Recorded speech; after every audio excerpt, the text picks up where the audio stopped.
ஒரு பள்ளியிலே ஆண்டு விழாவிலே கலந்து கொள்ள வேண்டிய ஒரு கட்டாய சூழலில் அந்த பள்ளியிலிருந்து போன் மேல போன் வந்துகிட்டு இருக்கு. இங்கேருந்து கிட்டத்தட்ட 15 கிலோமீட்டர் கணக்கிற கீழ்வேலூர் போய் ஆகணும்.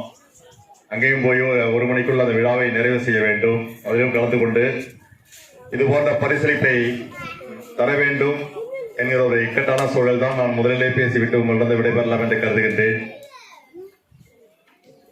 நானும் கிட்டத்தட்ட ஒரு 38 ஆண்டு காலம் ஆசிரியராக, பட்டதாரி ஆசிரியராக, தலைமை ஆசிரியராக, நடுநிலைப்பள்ளி தலைமை ஆசிரியராக, 20 ஆண்டு காலம் வட்டார கல்வி உதவித்தர கல்வியாக பணியாற்றிக் கொண்டிருக்கின்றேன்.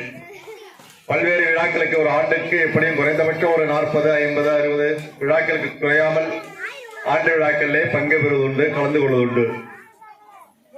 ஆனால் ஒரு பள்ளியோட ஆண்டறிக்கை கிட்டத்தட்ட சற்று ஏறக்குரிய ஒரு 16 பக்கம் ஆண்டறிக்கை.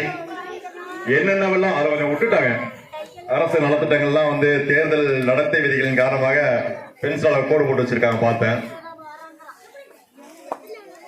16 பக்கம் ஆண்டறிக்கை. அவங்களால டீச்சருடைய உடல்நிலை கருதி அவங்களால வாசிக்க முடியாத சூழல்லாம் வந்துச்சு. இருந்தாலும் விடாப்படியாக வாசித்தே தீர்வேன் என்று சிறப்பாக வாசித்தார்கள்.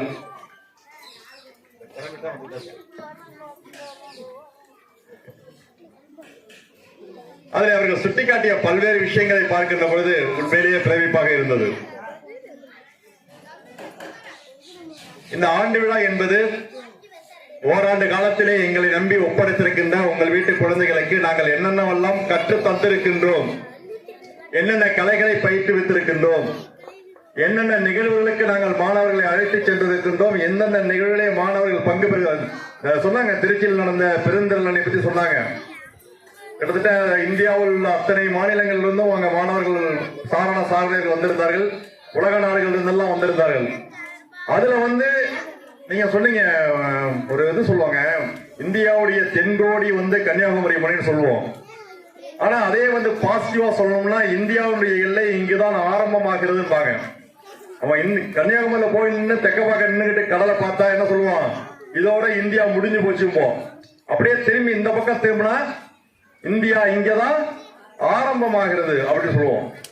அதே மாதிரிதான் எங்க கீழ்வேலூர் ஒன்றியத்தினுடைய எங்களை பொறுத்தவரை கீழ்வேலூர் ஒன்றியத்தில் உட்கார்ந்து நான் பார்த்தேன்னு சொன்னா என்னுடைய பார்வையில கடைகோடி பள்ளி கேரளமா. இதுக்கு எங்களுக்கு பள்ளிக்கூடம் கிடையாது எங்க ஒன்றியத்துல. அதை அழகாக சொன்னார்கள். கேரளம் தான் வாயில் எல்லாம் குறிப்பிட்டு சொன்னார்கள். இங்கிருந்து பார்க்கின்ற போது இதுதான் நுழைவு வாயில், கீழ்வேலூர் ஒன்றியத்தினுடைய நுழைவு வாயில் இது.